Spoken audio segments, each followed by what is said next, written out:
Hello friends, स्वागत है आपका जीके स्टडी आईक्यू में। आज पढ़ेंगे इतिहास क्लास 6 का। एनसीईआरटी का बुक पढ़ा रहे हैं हम।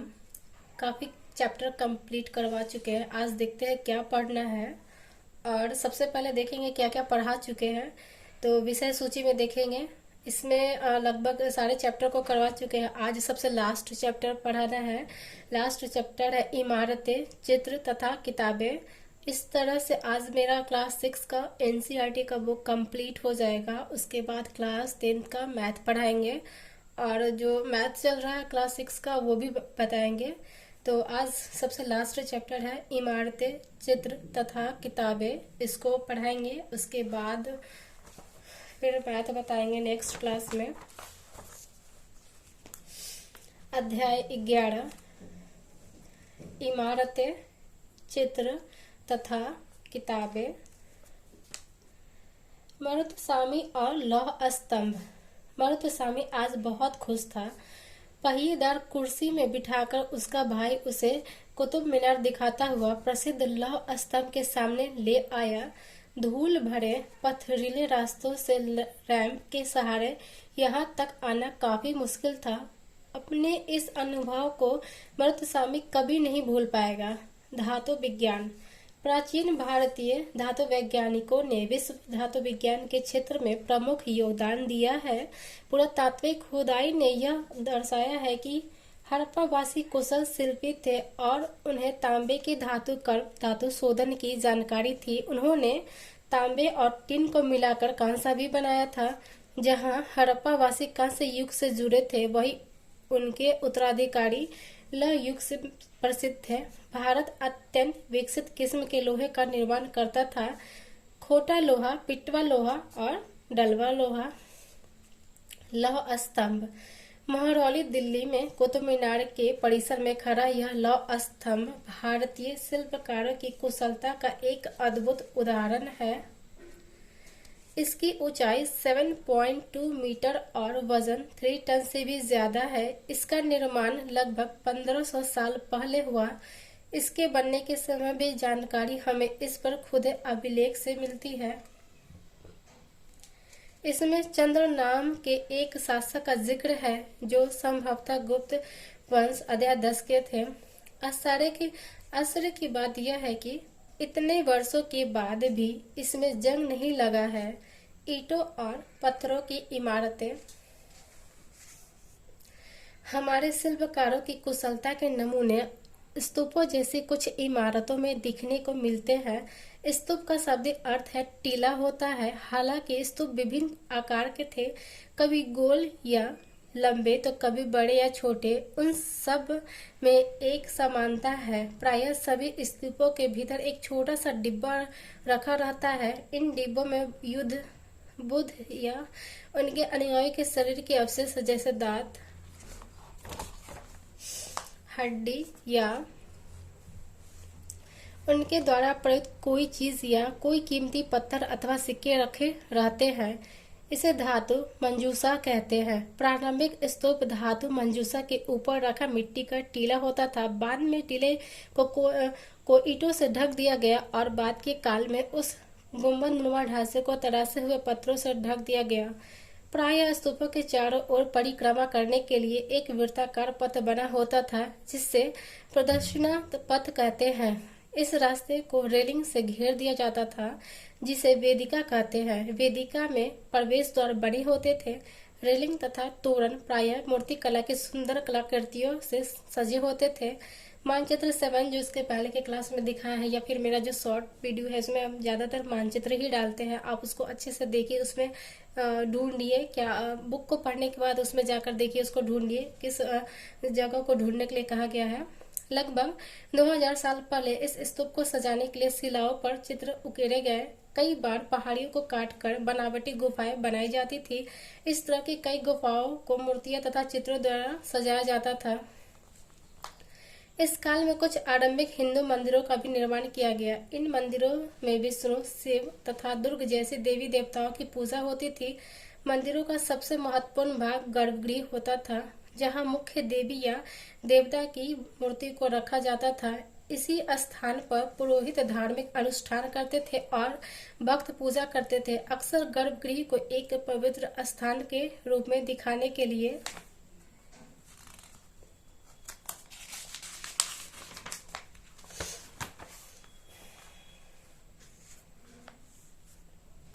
भीतर गांव जिसे मंदिरों में उसके ऊपर काफी ऊंचाई तक निर्माण किया जाता था, जिसे शिखर कहते थे।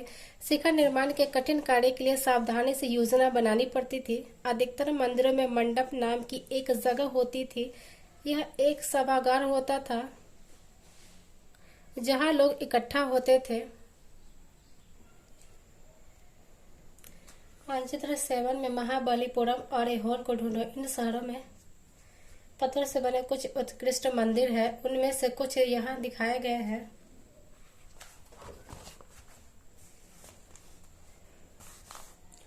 स्तूप तथा मंदिर किस तरह बनाए जाते थे? स्तूपों तथा मंदिरों को बनाने की प्रक्रिया में कई अवस्थाएं आती थी। इसके लिए काफी धन खर्च होता था। इसके लिए आमतौर पर राजा या रानी ही इन्हें बनवाने का निश्चय करते थे। पहला काम अच्छे किस्म के पत्थर ढूंढकर शिला खंडों को खोद कर निकालना होता था। फिर मंदिर या स्तूप के लिए सोच विचार कर तय किए गए स्थान पर शिला खंडों को पहुंचाना होता था। यहाँ पत्थरों को काट छाट कर तराशने के बाद खंभों, दीवारों की चौखटों, फर्शों तथा छतों का आकार दिया जाता था। इन सब के तैयार हो जाने पर सही जगहों पर उन्हें लगाना काफी मुश्किल का काम था। इस तरह के शानदार ढांचों का निर्माण करने वाले शिल्पकारों को सारा खर्च संभवतः राजा रानी ही देते थे। इसके अतिरिक्त इन स्तूपों या मंदिरों में आने वाले भक्त जो उपहार अपने साथ लाते थे, उनमें इमारत की सजावट की जाती थी। जैसे हाथी दांत का काम करने वाले श्रमिकों के संघ ने सांची के एक अलंकृत प्रवेश द्वार तोरण को बनाने का खर्च दिया था। इनकी सजावट के लिए पैसे देने वालों में व्यापारी, कृषक, माला बनाने वाले, इत्र बनाने वाले, लोहार, सुनार। यह एक छोटा सा दिया है बाएं तरफ लोहार का जैन मठ। इसके बारे में एक पहाड़ी को खोद कर इस 2 मंजिले इमारत को बनाया गया है। कमरे के प्रवेश द्वारों को ध्यान में रखो, देखो इसमें जैन भिक्षु रहते और ध्यान करते थे। इसके बारे में बोल रहा है। नीचे राष्ट्रीय संग्रहालय है। नई दिल्ली से एक मूर्ति का चित्र। क्या तुम यहाँ देख पा रहे हो कि किस प्रकार गुफाओं की खुदाई की गई होगी?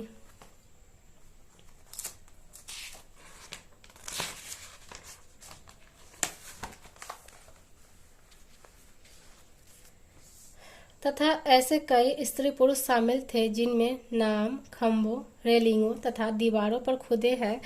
इसलिए जब तुम इन स्थानों को देखने जाओ तो याद रखना कि कितने सारे लोग ने इन्हें बनाने और सजाने में अपना योगदान दिया था। अध्याय 8 के पृष्ठ 83 पर चित्र की तरह तुम भी मंदिरों तथा स्तूपों के निर्माण के दौरान आने वाले विभिन्न चरणों का चित्र बनाओ। अध्याय 8 भी हम पढ़ा चुके हैं, सारे अध्याय को पढ़ा चुके हैं। ये लास्ट चैप्टर है और इसके बाद ही ये क्लास 6 का बुक खत्म हो जाएगा। उसके बाद फिर कुछ और पढ़ाएंगे। उसके बाद है चित्रकला। मानचित्र 7 में अजंता को ढूंढो। हम बताए हैं यह वह जगह है जहाँ के पहाड़ों में सैकड़ों सालों के दौरान कई गुफाएं खोदी गई। इनमें से ज्यादातर बौद्ध भिक्षुओं के लिए बनाए गए विहार थे। इनमें से कुछ को चित्रों द्वारा सजाया गया था। यहाँ इनके कुछ उदाहरण दिए गए हैं। गुफाओं के अंदर अंधेरा होने की वजह से अधिकांश चित्र मसालों की रोशनी में बनाए गए थे। इन चित्रों के रंग 1500 साल बाद भी चमकदार है। ये रंग पौधों तथा खनिजों से बनाए गए थे। इन महान कृतियों को बनाने वाले कलाकार अज्ञात है।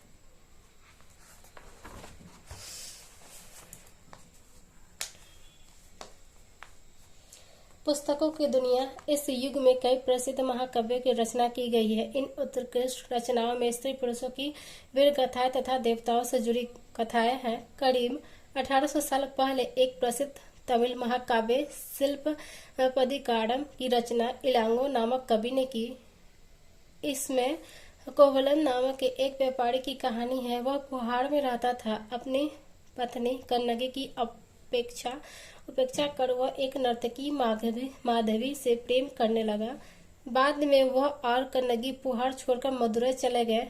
वहां पांड्य राजा के दरबारी जौहरी ने कोवलम पर चोरी का झूठा आरोप लगाया, जिस पर राजा ने उसे प्राण दंड दे दिया। कन्नगी, जो अभी भी उससे प्रेम करती थी, इस अन्याय के कारण दुख और रोष से भर गई।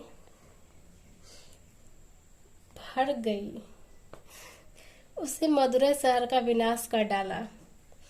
शिल्पोद्दिकारम से लिया गया एक वर्णन। यहाँ कवि ने कन्नगी के दुख का इस तरह वर्णन किया। ओ मेरा दुख तो देखो, तुम मुझे सत्वावना तक नहीं दे सकते। क्या यह सही है कि विशुद्ध सोने से भी सुंदर तुम्हारा शरीर बिना धूल से सना यूं ही पड़ा है? यहाँ कहाँ का न्याय है कि दो धूली की इस स्वर्णिम आभा में फूलमाला से ढके सुंदर वक्ष स्थल वाले तुम जमीन पर गिरे पड़े हो। मैं अकेली, असहाय और हताश होकर खड़ी हूँ। क्या ईश्वर नहीं है? क्या इस देश में ईश्वर नहीं है? पर क्या उस स्थान पर ईश्वर रह सकते हैं जहाँ के राजा की तलवार निर्दोष नवागंतुक के प्राण ले लेती है? क्या ईश्वर नहीं है? नहीं है। एक और तमिल महाकाव्य मणिमेखलाई को करीब 1400 साल पहले सत्यनारायण द्वारा लिखा गया। इसमें कवलन तथा माधवी की बेटी की कहानी है। ये रचनाएं कई सदियों पहले खो गई थी।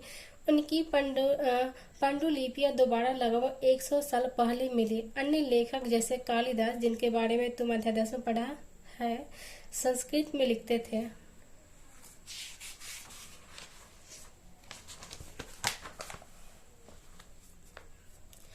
मेघदूत का एक श्लोक।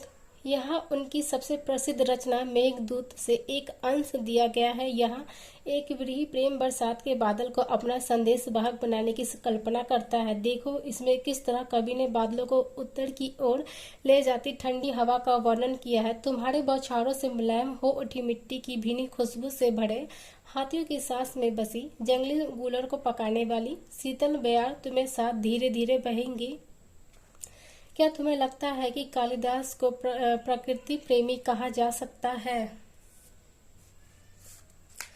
पुरानी कहानियों का संकलन तथा संरक्षण। हिंदू धर्म से जुड़ी कई कहानियां जो बहुत पहले से प्रचलित थी, इसी काल में लिखी गई है। इसमें पुराण भी शामिल है। पुराण का शाब्दिक अर्थ है प्राचीन या पुराण। पुराणों में विष्णु, शिव, दुर्गा या पार्वती जैसी देवी देवताओं से जुड़ी कहानियां हैं।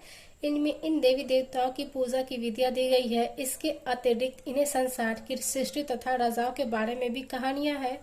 अधिकतर पुराण सरल संस्कृत श्लोक में लिखे गए हैं, जिससे सब उन्हें सुन और समझ सके। स्त्रियां तथा शूद्र जिन्हें वेद पढ़ने की अनुमति नहीं थी, वो भी इसे सुन सकते थे। पुराणों का पाठ पुजारी मंदिरों में किया करते थे, जिसे लोग सुनने आते थे।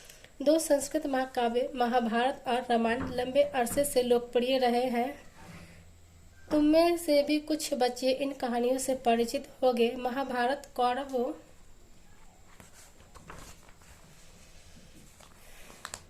और पांडवों के बीच युद्ध की कहानी है। इस युद्ध का उद्देश्य गुरु वंश की राजधानी हस्तिनापुर की गद्दी प्राप्त करना था।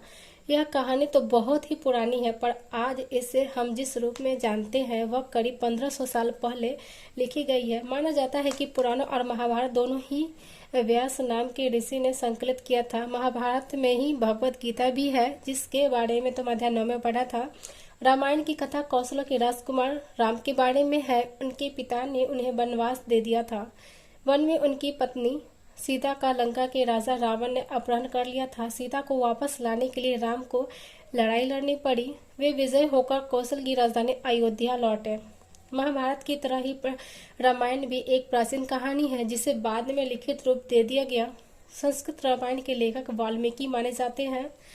इस उपमहाद्वीप के विभिन्न भागों में महाभारत और रामायण के विभिन्न रूपांतरण लोकप्रिय है। इनके आधार पर नाटक, गीत और नृत्य परंपराएं भी उभरी। पता करो तुम्हारे राज्य में कौन सा रूपांतरण प्रचलित है। आम लोगों द्वारा कही जाने वाली कहानियां। आम लोग भी कहानियां कहते थे, कविताओं और गीतों की रचना करते थे, गाने गाते थे, नाचते थे और नाटकों को खेलते थे। इनमें से कुछ तो इस समय के आसपास जातक और पंचतंत्र की कहानियों के रूप में लिखकर सुरक्षित कर लिए गए। जातक कथाएं तो अक्सर स्तूपों की रेलिंगों तथा अजंता के चित्रों में दर्शाई जाती थी। इनमें से एक कहानी अगले पृष्ठ पर दी गई है।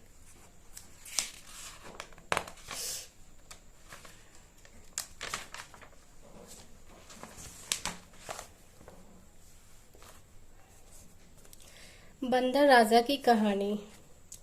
एक समय बंदरों का एक महान राजा हुआ। वह हिमालय पर गंगा किनारे अपने 80,000 अनुयायियों के साथ रहता था। इन सारे बंदरों को एक खास आम के पेड़ के फल बहुत प्रिय थे। ये आम बड़े मीठे होते थे।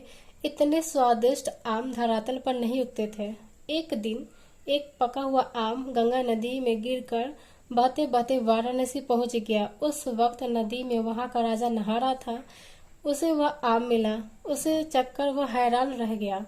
उसने अपने राज्य के जंगलों को देखभाल करने वालों से पूछा कि क्या वे इस आम के पेड़ को ढूंढ सकते हैं या नहीं। वे राजा को हिमालय की पहाड़ी पर ले गए।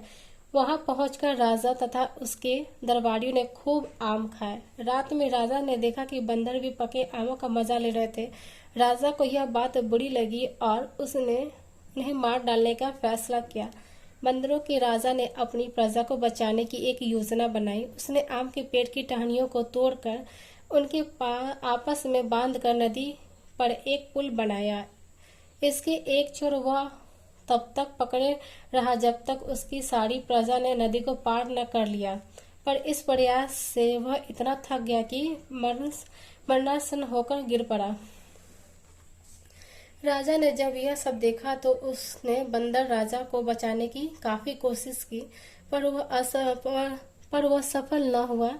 बंदर राजा की मृत्यु पर उसे शोक हुआ और राजा ने उसे पूरा सम्मान दिया। मध्य भारत के लिए एक स्तूप से मिले एक पत्थर पर उकेरे गए चित्र में इसे दिखाया गया है। क्या तुम बता सकते हो कि इसे कहानी का कौन सा हिस्सा दिखाया गया? यह हिस्सा क्यों चुना गया होगा? विज्ञान की पुस्तकें। इसी समय गणितज्ञ तथा खगोल शास्त्री आर्यभट्ट ने संस्कृत में आर्यभट्टियम नामक पुस्तक लिखी। इसमें उन्होंने लिखा कि दिन और रात पृथ्वी के अपनी बुरी धुरी पर चक्कर काटने की वजह से होते हैं, जबकि लगता है कि रोज सूर्य निकलता है और डूबता है।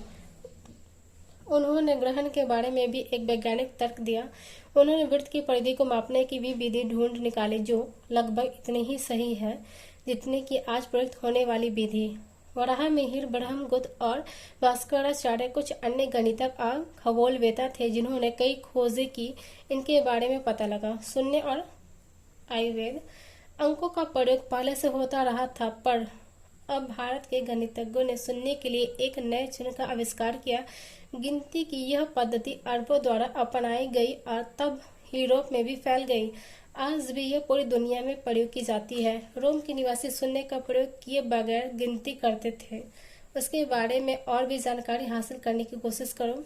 आयुर्वेद चिकित्सा विज्ञान की एक विख्यात पद्धति है जो प्राचीन भारत में विकसित हुई। प्राचीन भारत में आयुर्वेद को दो प्रसिद्ध चित्रकार थे, चरक प्रथम द्वितीय शताब्दी और सुश्रुत चौथी शताब्दी ईस्वी। चरक द्वारा रचित चरक संहिता औषधि शास्त्र की एक उल्लेखनीय पुस्तक है। अपनी रचना सुश्रुत संहिता में सुश्रुत से शल्य चिकित्सा की विधियों का विस्तृत वर्णन किया है। चैप्टर कंप्लीट हो गया। आज एनसीईआरटी क्लास 6 का बुक खत्म हो चुका है। 11 चैप्टर था टोटल, सबको पढ़ा लिए और अब नेक्स्ट क्लास में देखेंगे क्या पढ़ाना है। आज के लिए इतना ही। Thank you class.